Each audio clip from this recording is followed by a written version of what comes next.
Օգտվելով առիթից պարզապես կշարունակեմ իմ երեկվա ելույթը վարկերի մասով եւ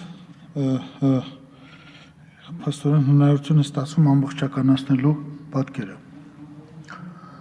Ընդհանրապես գտնում եմ, որ բացարձակապես սխալ է վերանորոգման կարիքների համար վարկ վերցնելը։ Ինչու՞։ Սա երեկվա շարունակություն է ստրատեգիայի, առաջի կետը երեք հիշեցնում եմ ասվեցային, երբ որ մենք վարկ ենք վերցնում, մենք պիտի ունենանք քանակական ցուցանիշ, թե այդ վարկը ինչ է բերելու։ Ծախսում ենք 100 միլիոն, ինչ ենք ստանում։ Ըստ որում թվով։ Ինչ էֆեկտ է, ժողովրդատնտեսական էֆեկտ ենք ստանում։ Նո, երեկվա մտքերին չանդրադառնամ, այս վարկը, ինչպես եւ երեկվա 112 միլիոն վարկը, այդ հաշվարկները չունի։ Երկրորդը շատ վտանգավոր է ընդհանրապես վերանորոգման վրա վարկ վերցնելը։ Վերանորոգումները պետությունները պարտավոր են ըստիս ֆինանսավորել բյուջեից։ Բայց չի կարելի 25 տարվա վարկը վերանորոգման վրա վերցնել, որտեղ այդ ճամփան մինչև 25 տարին կլռանա, 3 անգամ էլ կվերանորոգվի։ Եվ 25 տարի հետո, երբ որ Պողոս Պողոսյան ուզենա, օրինակ, անդրադառնալ, թե այս վարկը ո՞նց է օգտագործվում, ինքը հնարավորություն չունենա ստուգի։ Ինչը պիտի ստուգի։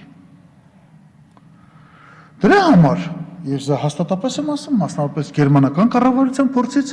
արտաքին վարկերի ներգրավումը նշանակում է այսօրվա ծախսը տանել, չափել 25 տարվա հեռանկարով, վերանորոգելը նշանակում է առաջ կատարվող ծախսը բերել այսօրվա չափանիշով չափել, ներկա արժեքով։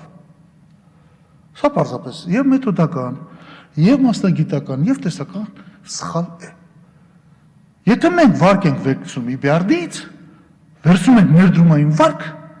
ներդրումային վարկը պետք է ստեղծի հիմնական կապիտալի տարեր։ Կառուցում ենք թունել հասկանալի է, 25 տարի հետո ասում են, այս թունելն է։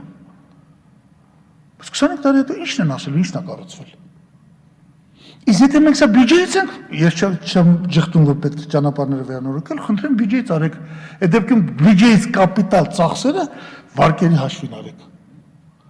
Եթե թող չասվի ինձ սա են տալիս, սա ենք վերցնում, որովհետև սիրելի բարեկամներ, ասեմ ձեզ, որ վարկերը հիմա թափած են։ Անդրադառնալով Խոսրով Մելիքիչի զեկույցին, ընդամենը 3 տարում, ես այս տեղակ պահեմ,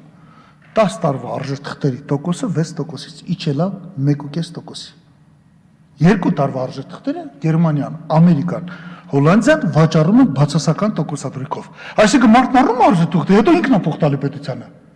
Եվ ծավալը չի պակասի վաճառքի։ 4 տարին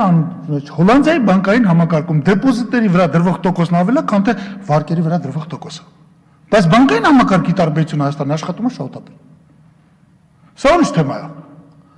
Դրա համար գոյություն ունի փողի գերլիկվիդայնություն արևմուտքում։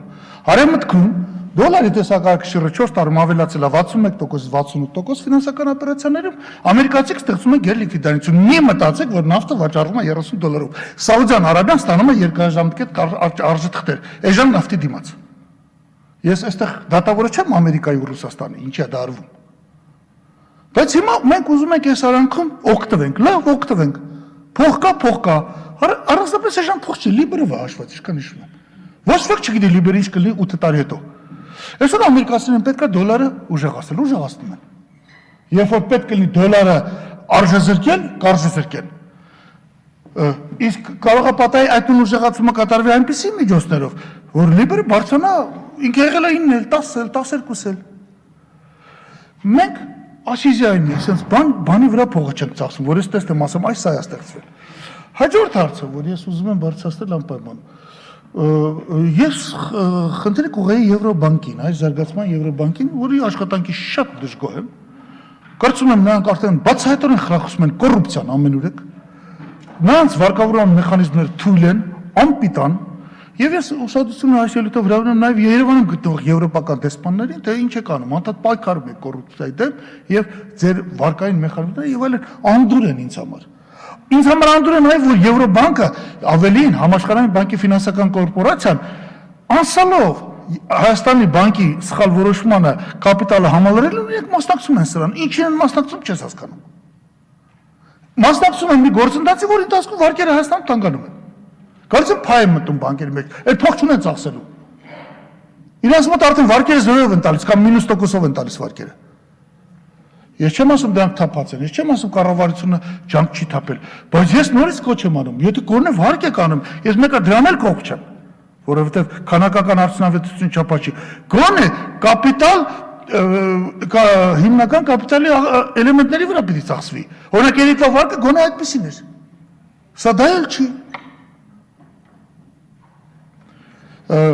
Եվ վերջապես մի վերջին նկատառում եւս։ Մենք չենք տեսել, որ ասենք 20 տարի առաջ վերցած վարկերը ոնց են ծախսվել։ Հայաստանը առաջին ներդրումային վարկ միջազգային համույթից ստացել է 1994 թվականի փետրվար 23-ին, երբ որ մենք թեժ պատերազմի մեջ էինք։ Սա բացառիկ երևույթ է, որ Համաշխարհային բանկը 28 միլիոն դոլար վարկ տվեց պետությանը, որտեղ երբ որ երկիրը գնում է պատերազմի մեջ, միջազգային համույթը, որի ֆինանսական ռեսուրսները միջազգային են, իրավունք չունի քեզ վարկավորել, որտեղ ստեղ դու վարկավորում ես, տնտեսում ես միջոցը պատերազմի վրա։ Փառքասո եղավ 94-ի փետրվարին, զգալիորեն թեթևացնելով մեր վիճակը, բայց ես ուզում եմ ձեզ ասել, որ մենք պիտի պրակտիկա ունենանք։ Երբ որ մենք վերցնում ենք վարկեր, օրինակ, մանավանդ որ, երբ որ կառավարությունը վերցնում է վարկը, տալիս է որևէ մարզային մարմնի կամ որևէ այլ մարմնի եւ այլն։ Մենք պիտի հասկանանք, որ այս 25 տարի հետո այս վարկի հետքը չենք կարող գտնել։ Չենք կարող գտնել պատասխանատուներին։ Մենք այսօր էլ չունենք այս պրակտիկան Հայաստանի մեր պետության տարածքում։ Այսինքն չի էլ կարող լինել 25 տարի հետո երևի մեզանից ոչ ոք այս դալի չի լինի։ Ուրեմն ի՞նչ է պետք անել այդ պայմաններում։ Այդ պայմաններում պետք է խստորեն բան անել, չափորոշել, թե նման երկարատև վարկերը ինչ ձևի պրոյեկտների վրա կարելի է ծախսել։ Եվ նորից այս տեսանկյունից վերադառնում եմ ելույթի սկիզբում բերված միտքը, որ վերանորոգման ծախսերը պետք է կատարվեն հիմնականում բյուջեի հաշվին։ Եթե մենք վերցնում ենք ներդրումային վարկեր, սա ուրիշ հարց է, քիչ թե շատ վերահսկելի է, ստեղծվում են հիմնական կապիտալի տարրեր, որոնք չափելի են, կշռելի են, հաշվելի են։ Եվ վերջապես նորից ամենաառաջին դիտողությունը նման կարգի վարկերը չեն կարող չուղեկցվել տնտեսական արդյունավետության աղյուսակով, որ մենք հասկանանք ինչ թրաֆիկ կա այդ ճանապարհների վրա, այդ թրաֆիկի պայմաններում ինչքան շատ ավելի բենզին են ծախսում մեքենաները, դրանից հետո ինչ կլինի, որովհետև նման կարգի տնտեսական արդյունավետության բացակայությունը վարկերը չի դարձնում համեմատելի։ Եթե չկա չափականակ տնտեսական արդյունավետության, մենք չենք կարող այս վարկը համեմատել մյուս վարկի հետ, այլ մի վարկը համեմատել մյուս վարկի հետ, անենք քանակական կամ չափելիության մասին դիտողություններ։ Շնորհակալություն։